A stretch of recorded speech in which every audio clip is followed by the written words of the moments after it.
Gold silver most recent టైంలో price హెవీగా raise అయింది.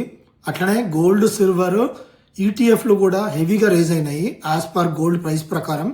కానీ ఇప్పుడున్న సిచ్యువేషన్లో ఓవర్ హై ప్రైస్కి వెళ్ళినాయి. ఓకే, యూజువల్గా మనం ఎప్పుడు ఇన్వెస్ట్ చేయాలి అంటే ఎప్పుడైతే ఆ పర్టికులర్ గోల్డ్ గురించి కానీ సిల్వర్ గురించి కానీ జనాలు ఎవరూ మాట్లాడకుండా పట్టించుకోకుండా ఉన్నప్పుడు, అంటే అప్పుడు స్టేబుల్గా ఉంటుంది ప్రైస్. ఆ టైంలో ఇన్వెస్ట్ చేసి ఇట్లా హైప్ ఇన్ఫర్మేషన్ వచ్చినప్పుడు ఇట్లా జనాలందరూ ఆ టాపిక్ గురించి మాట్లాడేటప్పుడు మనం అమ్మేయాలి. అది best strategy, right investment strategy.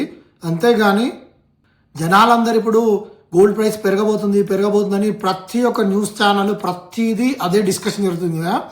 ఈ టైంలో కొంటే ఒకవేళ మార్కెట్ క్రాష్ అయితే మాత్రం మీకు చాలా చాలా లాస్ వస్తుంది. లాస్ట్ టైం 2011లో almost gold prices almost skyrocket అయ్యి తర్వాత మళ్ళీ ఆ ప్రైస్ నుండి పడిపోయిన తర్వాత మళ్ళీ సేమ్ ప్రైస్ రావడానికి it took like 3 to 4 years minimum పట్టింది. అందుకని చెప్పేసి ఎప్పుడైనా హైప్ ఎక్కువ ఉన్నప్పుడు, హై ప్రైస్లో ఉన్నప్పుడు ఎప్పుడు కొనొద్దు అండ్ ఇన్వెస్ట్మెంట్ చేయొద్దు.